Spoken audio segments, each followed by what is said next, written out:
Sodom on the Passaic. Uh, yes, thank you. Excavating early queer histories of Newark. Now, we're here in part to celebrate the publication of Queer Newark. Um, this is a collection of essays on Newark's LGBTQ history that was edited by Whit Strube. Whit, here you are in the back, right? Um, a history professor at Rutgers-Newark. 4 years ago, before the book was published, Whit spoke to the Newark History Society about the project and about the challenges and rewards of researching the history of sexuality in general. Now, two of our panelists tonight, Peter Savastano and Timothy Stewart-Winter, are contributors to the book Queer Newark. Let me start by introducing the panel. Peter Savastano is a professor at Seton Hall University, where he holds a joint appointment in the Department of Sociology, Anthropology, and Criminal Justice and the Department of Religion. Dr. Savastano's research and writing interests include the intersection clash of religion, sexuality, gender and race, and mysticism in various religious traditions. Among his many publications are two fascinating essays on popular religion in Newark: the use of Roman Catholic material culture, ritual, and devotional practices in Haitian voodoo in greater Newark, New Jersey area, the urban context, and St. Gerard teaches him that love cancels that out. Devotion to St. Gerard Mayella among Italian-American gay men in Newark, New Jersey. So I think we need to bring you back to talk about some of this at for another time. Um, Timothy Stewart-Winter is a professor of history at Rutgers-Newark, where he specializes in modern US and LGBTQ history. He writes about the politics of sexuality and gender for both scholarly and public audiences. He has been involved with the Queer Newark Oral History Project since its founding in 2011. His book, Queer Clout, Chicago and the Rise of Gay Politics, was published in 2016. He is now completing a book about the scandal surrounding Walter Jenkins, a White House aide who resigned in 1964 after being arrested on disorderly conduct charges. I know that case. I grew up in Texas, and Jenkins was a Texan. He worked for LBJ, so I'm sure that's going to be a very interesting book. Beryl Satter is moderating the program. She is a professor of history at Rutgers University, Newark. Her award-winning book, Family Properties, Race, Real Estate, and Exploitation of Black Urban America, was published in 2009. She has received a Guggenheim Memorial Fellowship and an Andrew Carnegie Fellowship to work on her newest book, Cash on the Block, A History of Racism and Reinvestment, 1966 through 2016, which will be published next year by Harvard University Press. Dr. Satter is a co-founder of the Queer Newark Oral History Project and has received several awards for her work on behalf of LGBT youth. Now, tonight our presenters are not going to make formal presentations, but instead will engage in a discussion with each other and with us, the audiences, on the challenges of researching Newark's early queer history, by which I mean really the 19th century, the early 20th century. Tom, are you going to do questions with the? Yeah. So basically the panelists will have a conversation with each other, but with all of us in the audience as well. So whenever you want to have a question, just raise your hand, and Tom Ankner back there will come by with the microphone. So even if you have a big ass voice like me, I'm sorry, I'm probably not supposed to say that. I apologize to the ladies in the audience, but you know. Still use the microphone, because the people who are watching on Zoom at home will be able to hear your questions. Otherwise, they won't. And also, we're recording this. It'll be later posted on YouTube, and people will not be able to hear your questions unless you use the microphone. So before I turn things over to the panel, I want to share very quickly an interesting queer story from colonial Newark that I recently came across quite by accident. And perhaps this is the earliest queer reference in Newark's history. I'm just going to assert that it is. This is from a letter written by Esther Burr in Newark on April 1st, 1755, to her friend Sarah Prince in Boston. Esther, some of you may know, was the daughter of Jonathan Edwards, a very famous Puritan theologian from New England. She was married to Aaron Burr Sr., the minister of Old First Presbyterian Church on Broad Street, and the president of the College of New Jersey, which is now Princeton University, but then it was located in Newark. Esther was also, of course, the mother of Aaron Burr Jr., who was to grow up and be Thomas Jefferson's vice president and the killer of Alexander Hamilton in that famous duel. He did not throw his shot away. Well, in 1755, from the parsonage on Broad Street, Esther writes to her friend Sarah about some family gossip. Quote, "Cousin Billy Vance is going to be married. Did you ever hear the like? Pray, what can he do with a wife? He is more of a woman than of a man." Make of that what you will. All right, folks, it's all yours. Well, welcome everybody. So I'm going to just ask a few questions of our guests here, the authors of Sodom on the Passaic, and then we'll open it up for your questions. So mine are just, general, setting the stage. And Peter asked, he suggested I ask how this chapter even came into existence, because I think it had an unusual trajectory. And it is the opening chapter that provides the grounding for this entire book, the only one that deals with this early history. So could you tell me how it happened? Sure. Can everyone hear me okay? So it happened by a fluke paper that I wrote in a graduate course when I was in the PhD program at Drew. I was taking a course on the social gospel. Closer, better. I was taking a course on the social gospel movement of the 19th century.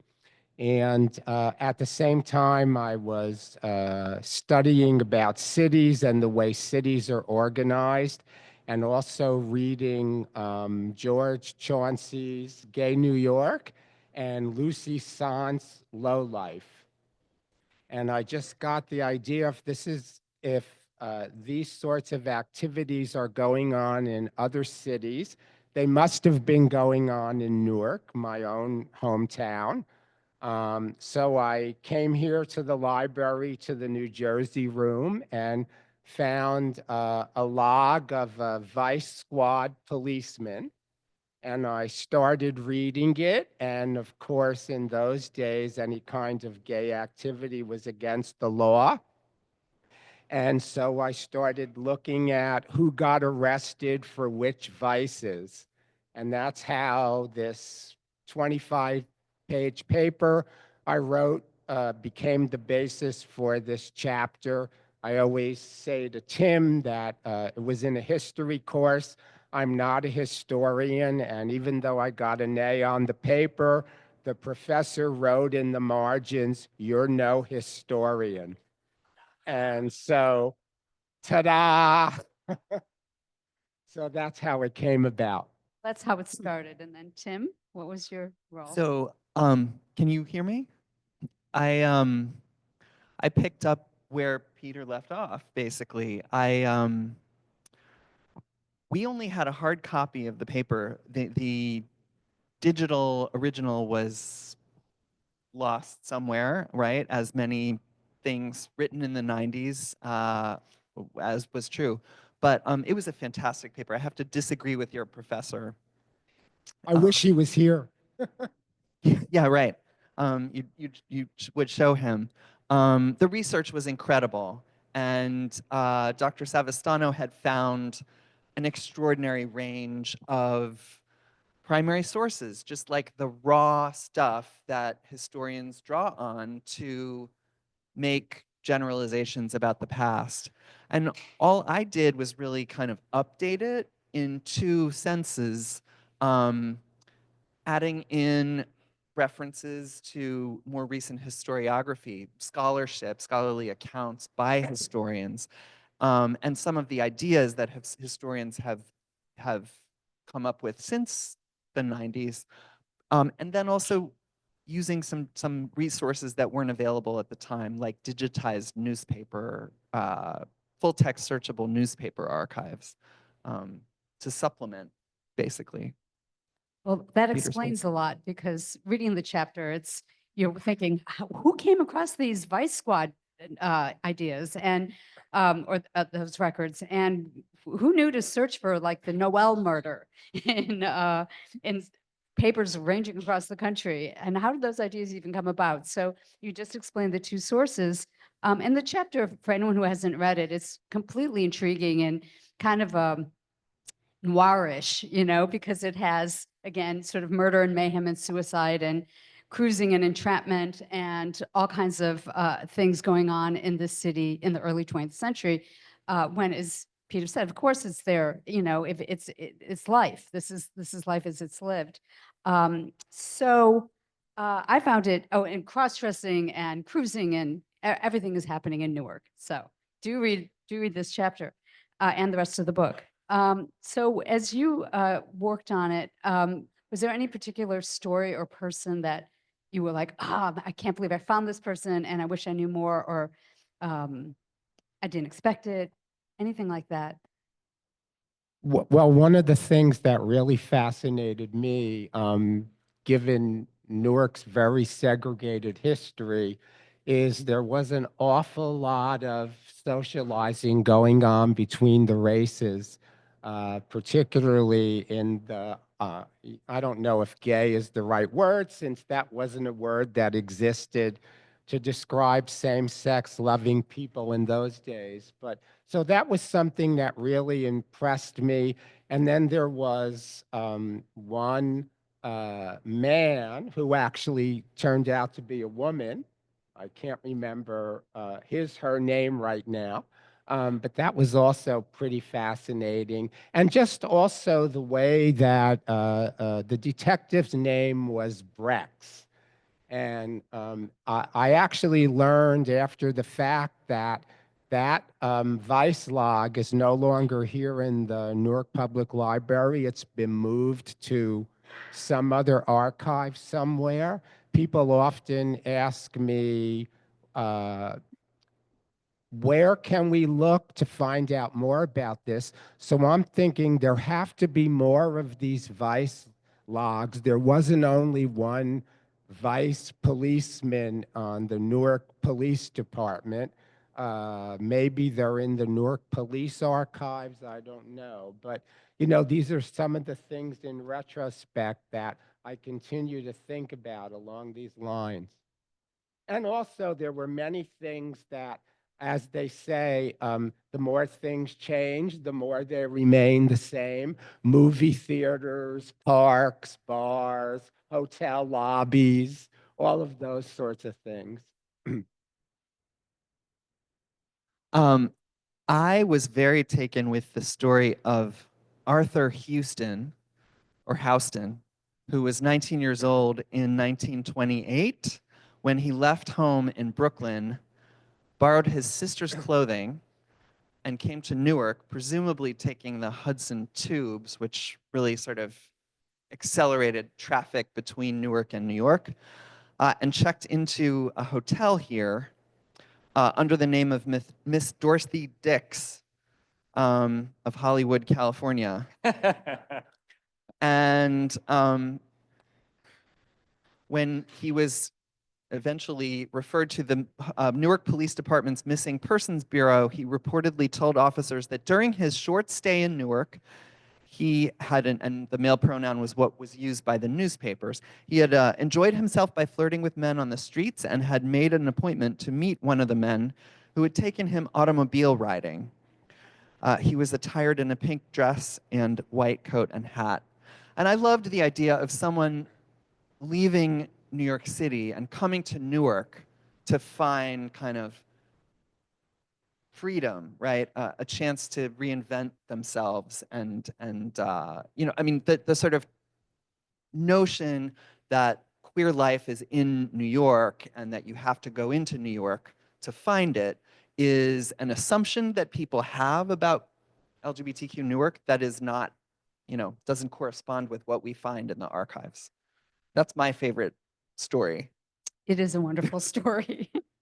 Dorothy Dix, that's class. So do people in the audience want to, yeah, go ahead. Oh, Yes, my name is Darren Lyles, and I'm a native of Newark. This is my home, the library.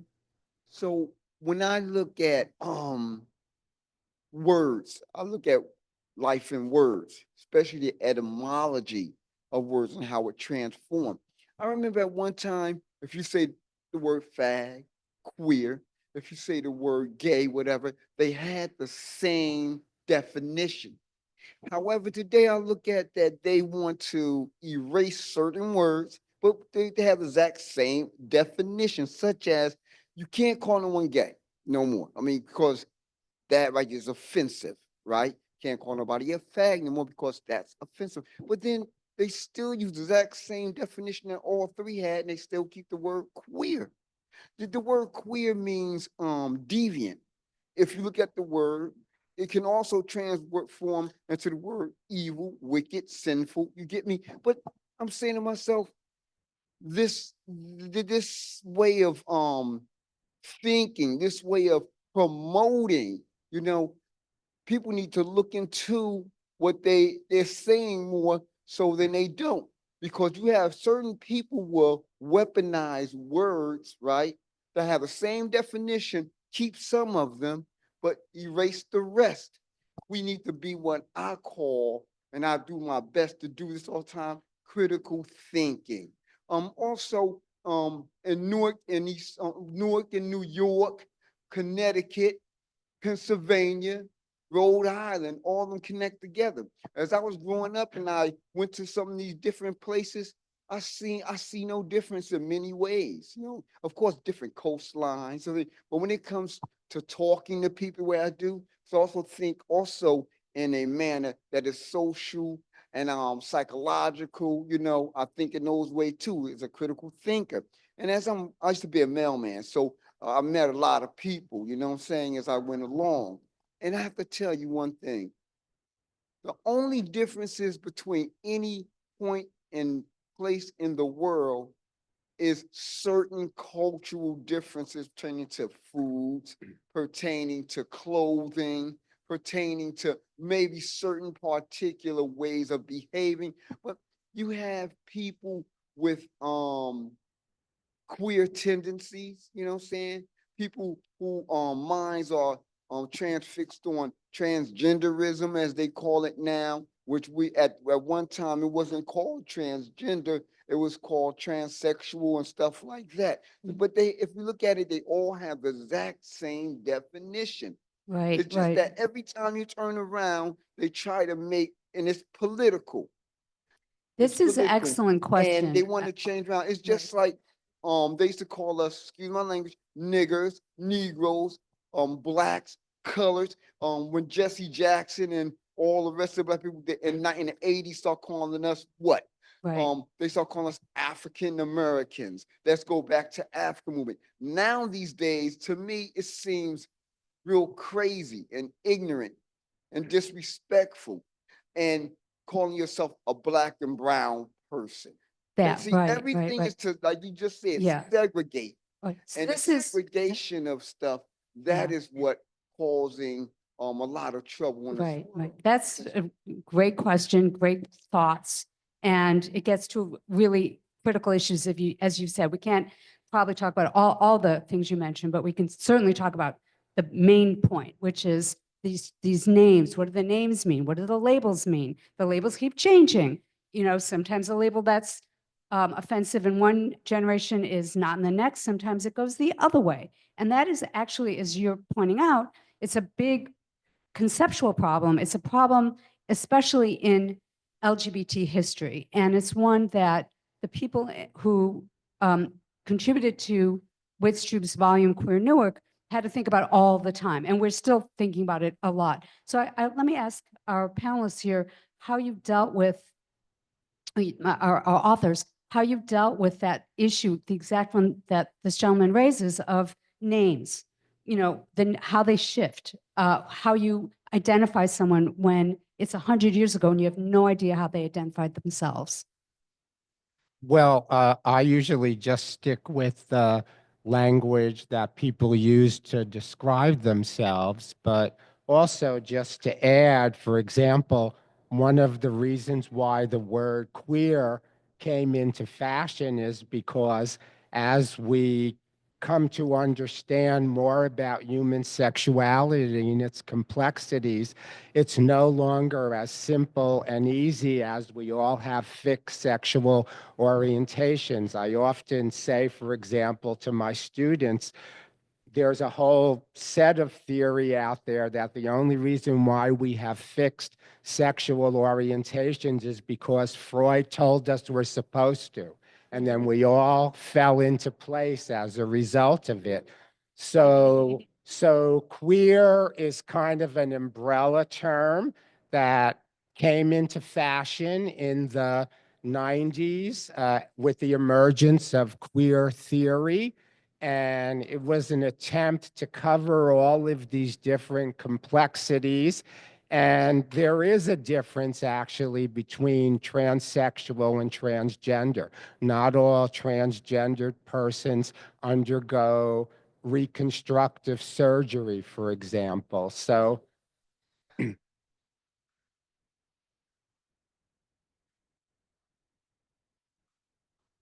but that's exactly the point.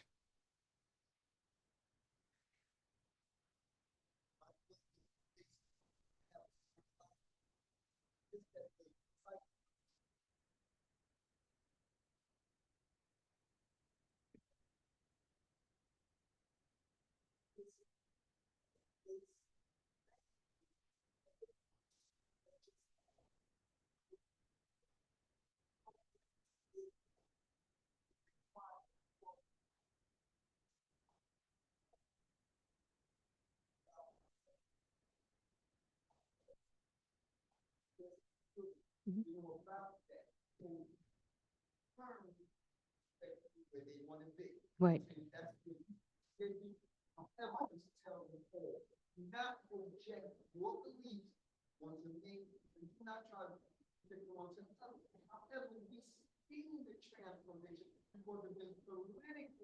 Weaponized against people. Certain people these days, they come for the children. On that one time, they would never do that. Remember that absolutely here, they say they would never come after children. It was only till 1997 that when they start to politically weaponize it and become the big farmers now in America. All right. We're going to stop because we want to hear our panelists. So, Tim, could you say how you, again, the question about how people self-identify, how you identify them, looking back as a historian, you have a different understanding maybe than they did. And this is, again, something that comes up often in the book. It comes up throughout the book. Throughout the book. And I would say, in a way, our chapter was both easier and harder in this sense, because the people that we're not using oral history interviews, so we can't, except a little tiny bit, we can't ask the people we're writing about, how do you identify? We only have, in most cases, the records that were left by the police or by doctors who wrote about these people and so on. So it's on the one hand, they can't push back and challenge us and say, why'd you use that word? Which if we were writing about the 70s or 90s, they might have. But at the same time, we can't ask them, so there's more guesswork involved. Right, and I think you both, when you write in this chapter, you're pretty careful to say, look, here's one word that might describe them, but it might not be how they describe themselves. Maybe they thought themselves differently. We're going to make a guess here. But you're humble about it. And I think that's important and respectful. So I think we tried to be. Yeah. I have a question that maybe follow up the point that Tim was making about someone from New York coming to Newark to have an adventure, and when we always think of Newarkers who would have to escape from here and go to New York City. What about the idea of Newark as being the big city for all the surrounding smaller towns and suburbs? Did that come up in any of the research, that especially in the early 20th century when Newark was much larger and more prosperous and lots of nightclubs and theaters and things like that? Do you find evidence of people from other parts of New Jersey, more rural and small town areas, coming to Newark for adventures? I would Go ahead. I think in the records that we saw, it's hard to know where people are from for the most part. Unless So, they got caught. right. There was this murder trial which involved a wealthy young man from Montclair, I think, and his trial was in the Essex County courthouse. So the sort of media descended on Newark to report this story, and kind of like the courthouse became the scene of things. There were arrests at theaters, Absolutely. movie theaters, Parks. parks, orchestra hall.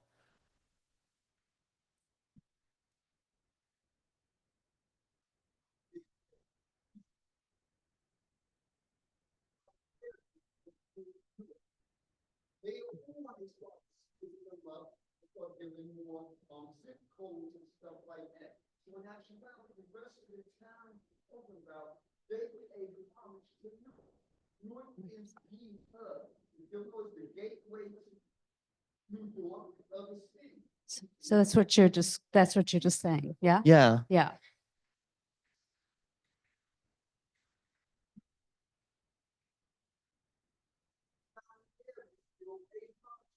Matter of fact, they give money tributes to Newark, and Newark still give money tributes to them to help them out when they're in trouble. So And the- Newark, they can Right, say, right.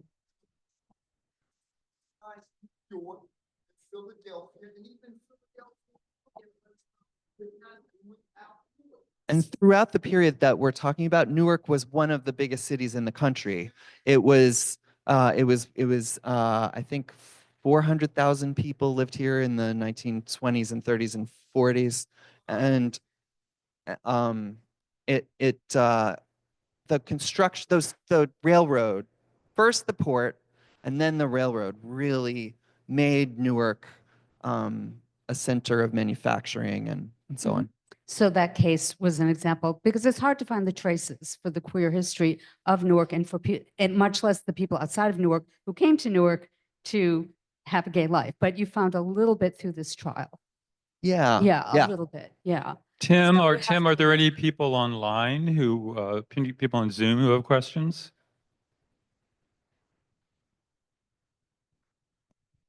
Nobody yet from the Zoom audience of about 25 people. I have a question about archival silences and how you navigated that. And was the process you followed, do you think it was different because this was LGBTQ history than it would be for histories of other marginalized groups? And do you have any guidance or lessons for both archivists and researchers about excavating, as you say, the sources for this sort of history? Well, along with as I said, there has to be more Vice logs out there, Vice diaries out there. But also, when a person was arrested for either cross-dressing or any kind of same-sex activity, they were also outed in the newspaper. So newspaper articles is another possibility of where that kind of information. I can tell you when I came here to the library, and this was back once again in 1996, 1997, I went to the New Jersey room. I asked the librarian, I told him what I was looking for, and he said, just a moment. I think I have just what you need. So along with bringing out this Detective Brex's Vice log, he gave me some newspaper articles, things of that nature.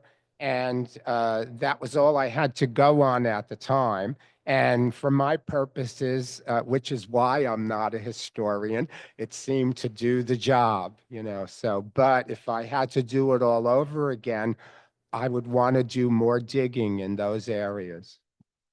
But I think you had the right instinct to assume that digging would ultimately pay off. You know, maybe not on the first day. And I tell my students, you have to have the days when you don't find anything in the archive in order to have the days when you do. And so I try to celebrate those days when the digging doesn't turn anything up, because eventually, if you keep digging, you will find something. Hi, I kind of get the impression from your research that in the earlier sources you're using, men's experience is more recorded than women's. And I think, I'm interested in what different techniques one might use. I think in the earliest days, Victorian times, for instance, women's sphere was private.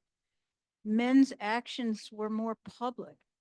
And that probably influences what you can do in terms of research. And, Queen Victoria famously thought that it was impossible that there could be same-sex relations between women. So how do you dig into women's experience? So one woman's experience that is in the chapter is Happy Love, who was a Black woman in Newark who was a member of the Peace Mission movement, led by Father Divine, who wrote love letters to, wrote letters, intimate letters to the woman that she met at the Newark Peace Mission. It's true that the stories we have about women, first of all, there are fewer of them. And sometimes we have to parse them more carefully and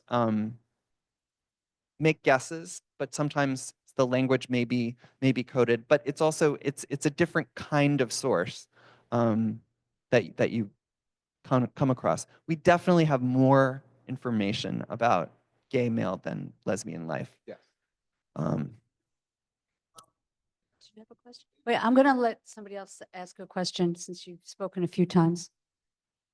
Hi, I'm a screenwriter, and during COVID, I did a documentary, and it was called Fake Free Husky, and it was about this woman that was gay, and some of the things that she had gone through. And while we were doing the research in the documentary, it seemed like women had no way to come out, not only during that time, but still, she was saying it's a very big issue.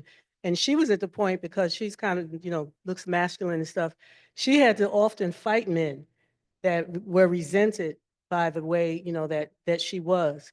So I was just wondering, how has that gone? Another thing, and I don't, when I was a kid, my mother and her friends and a lot of people, they used to call women that were gay bulldaggers. And we never knew what that was. We thought it was a bull that had a knife or something. But, so those kinds of things, I'm just curious about, have women made much progress? Well, you can try to answer. I mean, they're of course writing about a much earlier period, ending in around 1935 or so. But you want to make a Well, stab at it? what I can say is the model back then was really much different.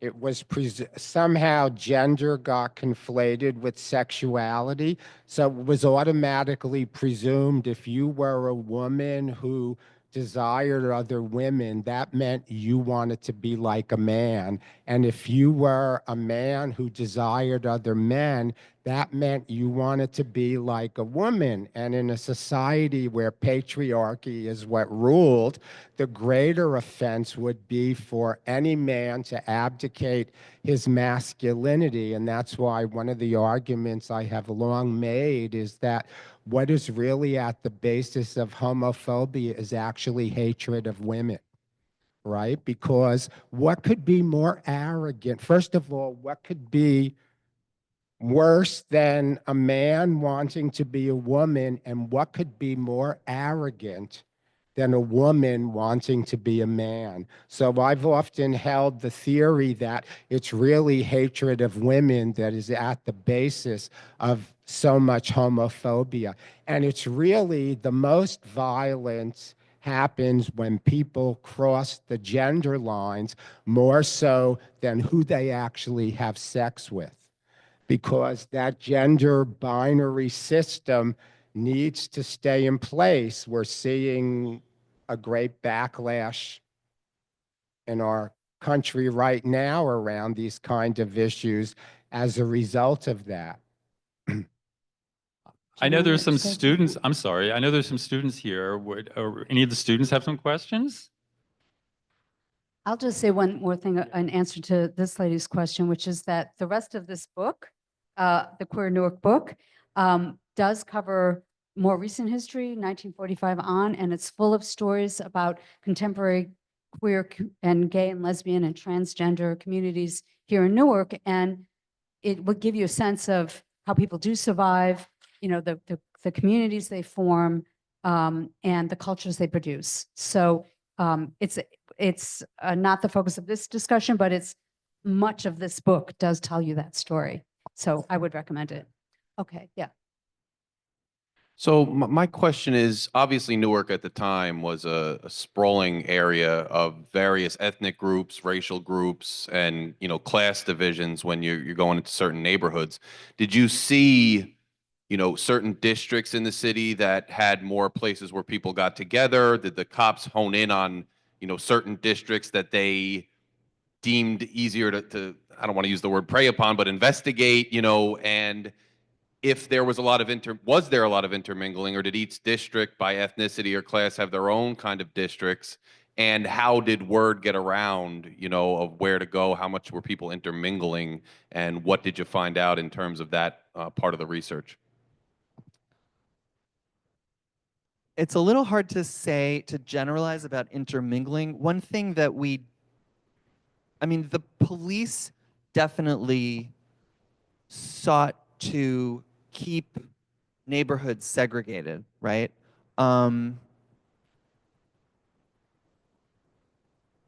We also found there were a number of areas we listed. Prince Street, Broome Street, Howard Street, South Orange Avenue, and Springfield Avenue were all places where Detective Brex was especially busy. I'm not sure that we can say much about kind of travel between the neighborhoods based on the available evidence, but we can sort of definitely picture areas that are more kind of carnival-esque. Well, and also what I could say, even though it's extrapolating from that period, as a gay kid who was born and raised and grew up here in Newark, I found out and figured out where to go, and it wasn't only in my Italian neighborhood. I was all over the city to parties. There were parks, there were bars, and somehow you just found out. It was in the water, as they say. And I'm sure it worked the same way then because, I was born in the 1950s, so well into the late 80s,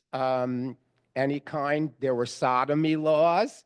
And so that part had not really changed. And yet people found out where to go, how to get there, what to do. And of course, downtown Newark here, including this very library, you could spend a whole hot time in the stacks. Any Saturday, Monday, Tuesday, Wednesday, especially those little windows you could sit in. So I want to slip in a question. It had to do with the kind of evidence you worked with for this chapter and work that both of you have done in other places. I wanted to ask you, Peter, about your work about St. Gerard, and I assume some of that was oral histories. I'm not sure, but if you can tell us something about what you found there, and Tim, maybe you can say just a little bit about your coming book on Jenkins, and if the kind of resources you had for this book set in the 60s, did it give you new ways to understand gay and lesbian and queer history that just is a product of better sources, frankly, and a more recent time. But can you tell us a little bit about St. Gerard and what you found and how you found it? Sure. Well, Saint Gerard, the devotion to Saint Gerard in Newark was actually the subject of my dissertation, and there is a whole chapter in there on Italian gay men's devotion to Saint Gerard.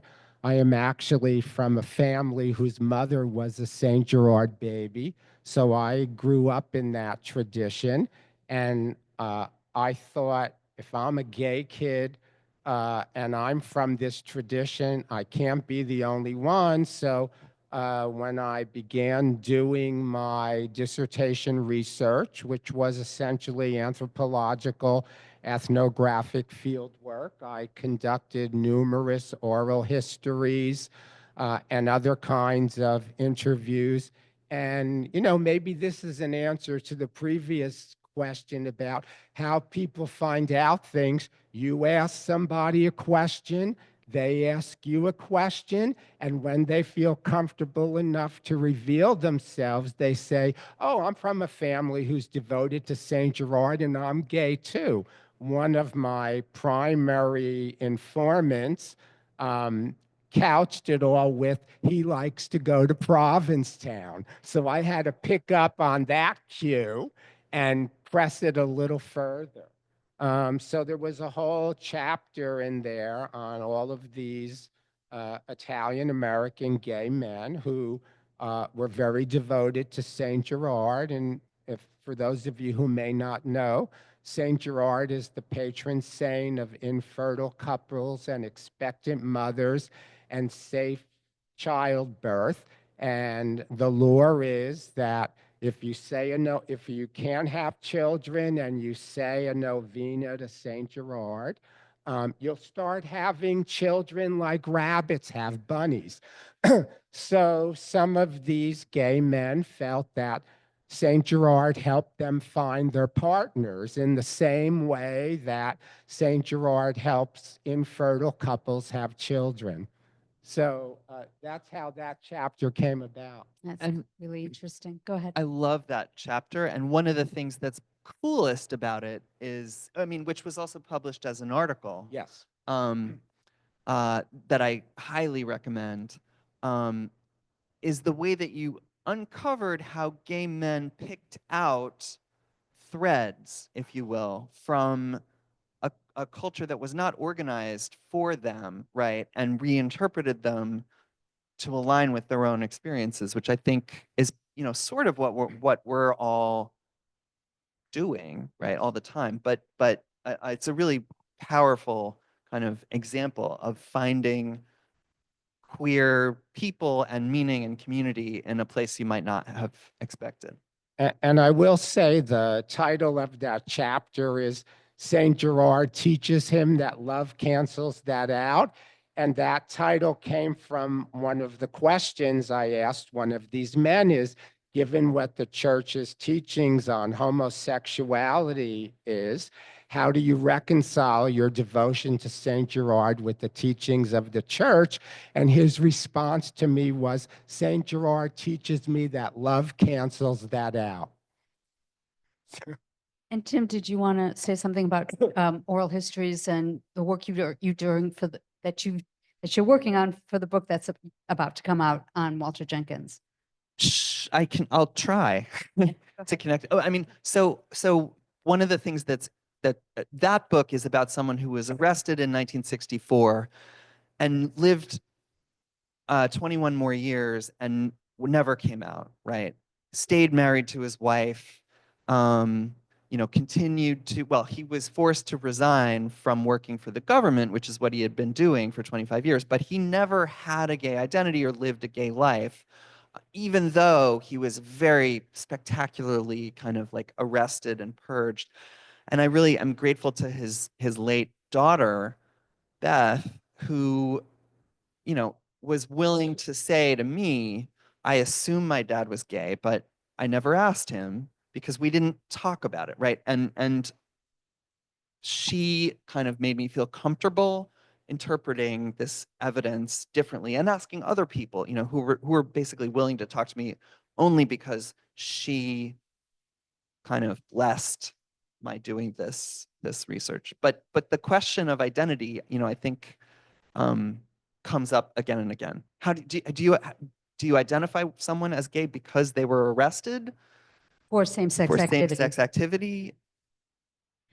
Or does it matter that they never understood themselves that way? Or never said they did. Yeah. Right. So it's very complicated. Was there a question back there? Yes. Oops. Hey guys, I'm obviously biased, but I really love your chapter. And I was wondering how you see it relating to the later chapters in the book. And so, when you're writing about early queer Newark, it's an industrial city. It's a very white city. By the time you reach the end of queer Newark, we're seeing Black lesbian activism at the forefront of queer rights in Newark. We're seeing a ballroom culture that's Black and Latinx. And I'm just kind of curious, do you see that as an organic evolution with a clear through line from 1880 to 2025? Or do you see that as sort of successive cycles that are discontinuous? I'm just kind of, basically, the relationship between point A and point B. I'm wondering how you see that change over time, from a macro level. I think I kind of see it as an organic evolution.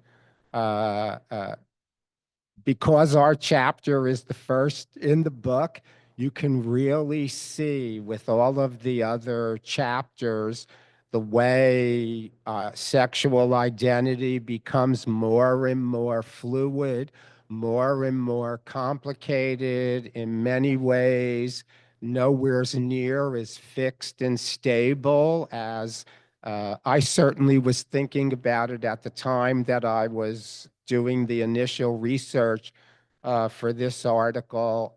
And then, of course, in later years, quite a bit of work I did in the ballroom community, that sort of just blew everything right out of the water, where you suddenly realized the rules are no longer what they used to be, right? I mean, even in terms of who's straight and who isn't. Straight Tuesday, not Wednesday. Queer Thursday, not Friday. So, I can really see through the entire volume the way things have grown and changed. And, I would imagine, like I sometimes jokingly say to myself, on some level, I got cheated. I'm stuck in a sexual orientation model that even my students at a Catholic university, when I talk to them about these kind of issues, especially when I teach a human sexuality, anthropological approaches to human sexuality, all of this comes out. Some of them tell me they don't have sexual orientations. Mary's dating Joe on Friday and Anne on Tuesday, so. It's such a good question, fruitful question. I mean, and it also makes sense that you would ask us that question. We planted you there. With Stroop, the editor of the volume. For those watching on Zoom, I think, towards the end of the essay, we use a few oral histories, including Amina Baraka, who, by the way, talks about having grown up and women you would have to, I was thinking about this earlier, you would have to get to know a woman before she would come out to you because they weren't as safe. They weren't as economically independent, able to come out freely. But it's like a bridge. The oral histories come in towards the end, and there's so much more that folks can ask when there are oral histories, which it speaks to the importance of the oral history project, right? That's at the heart of the book, Right. and that we didn't get to use for this early chapter. Yeah, but both of you, however, have been involved with oral history projects, queer oral history projects in one way or another. Peter, you mentioned working with the ballroom community, but you were doing that in the context of a specific project called the Newark Project, where you were doing oral history interviews. And Tim, of course, you have worked with the Queer Newark Oral History Project. You've helped run it, and you've done interviews through that. So if both of you could just talk a little bit about your personal experience being involved in these kinds of projects that capture this fleeting and often difficult to capture communities and histories and activities. So Peter, tell us something about how you got involved in the Drew Project and what you learned there, and Tim, you can do the same. Well, the Newark project was housed at Drew University. It was in existence, in operation from around 1994 to 2002. Originally, we had some grants from local Newark-based corporations. But we had ideas about what we wanted to understand about religion in Newark that were vastly different from our original funders.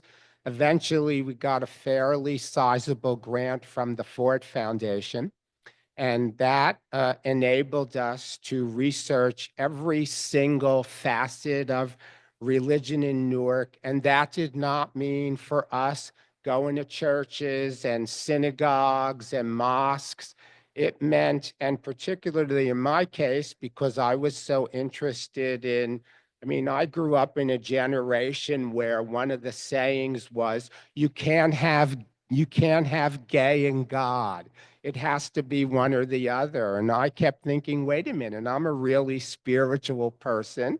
Don't tell me I can't have the sacred or the divine.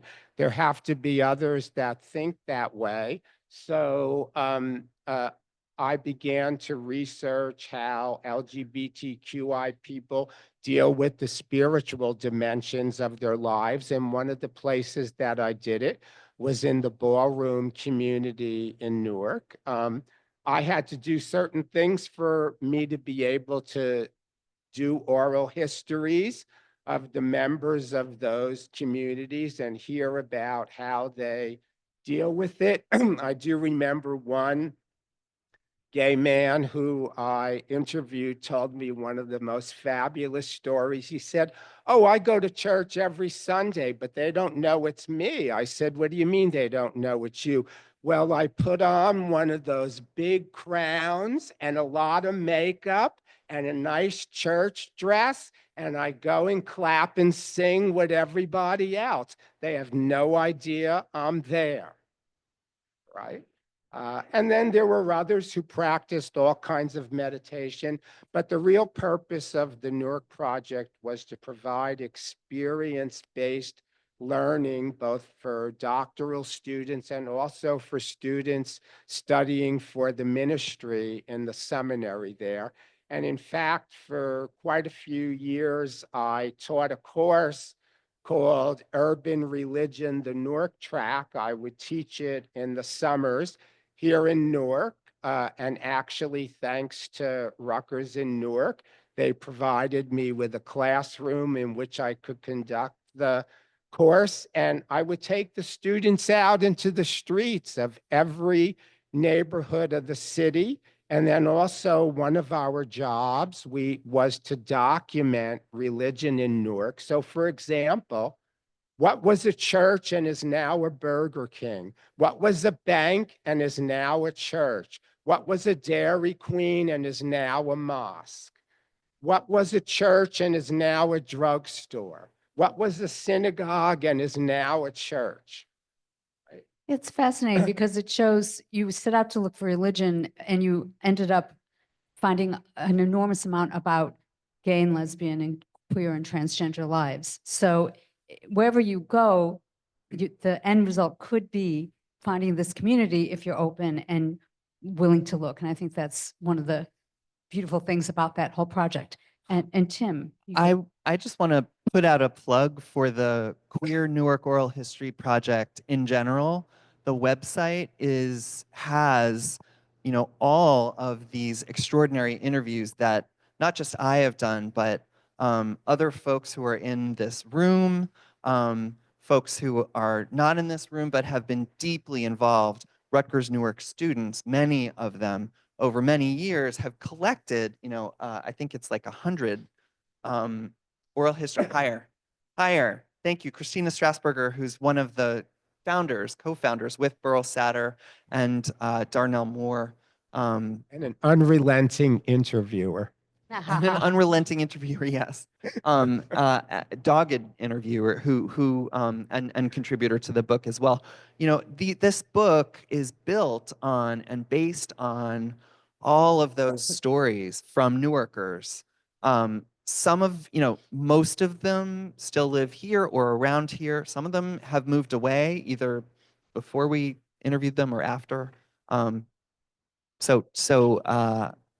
And some of them became pretty famous. A few of them, right? I mean, Some of them were famous before they were interviewed and some after, but totally. yeah, it's queer.newark.rutgers.edu. And again, strongly encourage everyone to take a look and see those interviews. And it would help answer your question also about women and their lives. There was one more question, I think a final question. I Yes. just had a question because I know earlier the conflation between gender and sexuality was mentioned. So I was just wondering, when you're looking at these histories, how do you differentiate, or do you differentiate between someone who nowadays would be perceived as a trans man, or like a butch lesbian, and same thing with like a gay man or a trans woman? So that case of Arthur Houston, who I talked about, was one that I used to tease out that question, because honestly, we don't know. We've only got what the newspapers wrote. And I think in an earlier generation of LGBTQ historians would have assumed that this person was kind of really gay, and that the cross-dressing was in the service of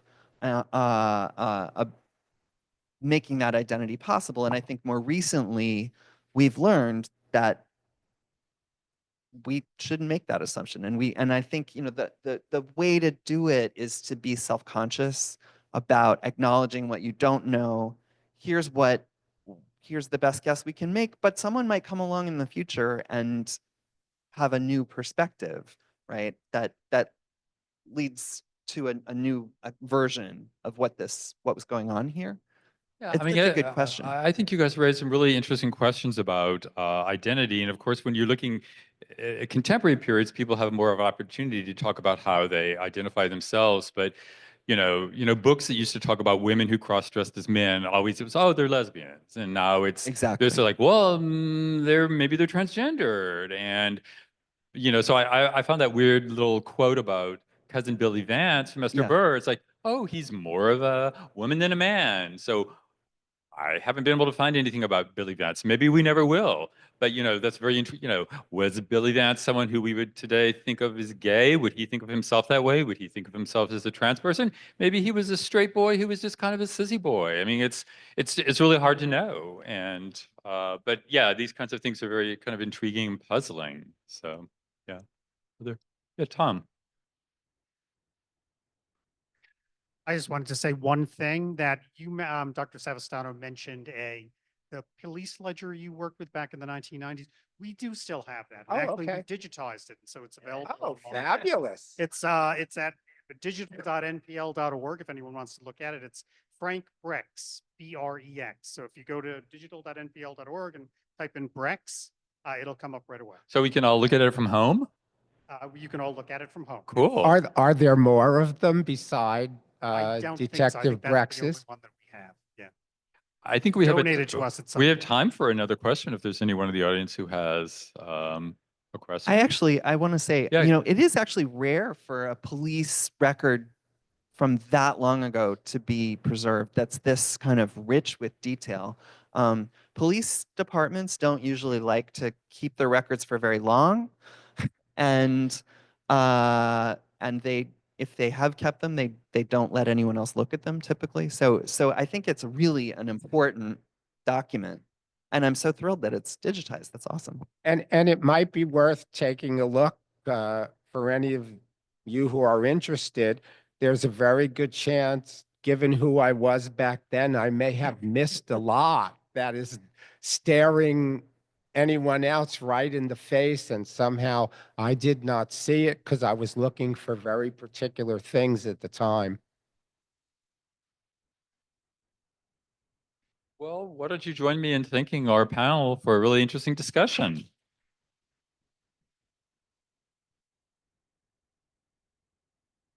How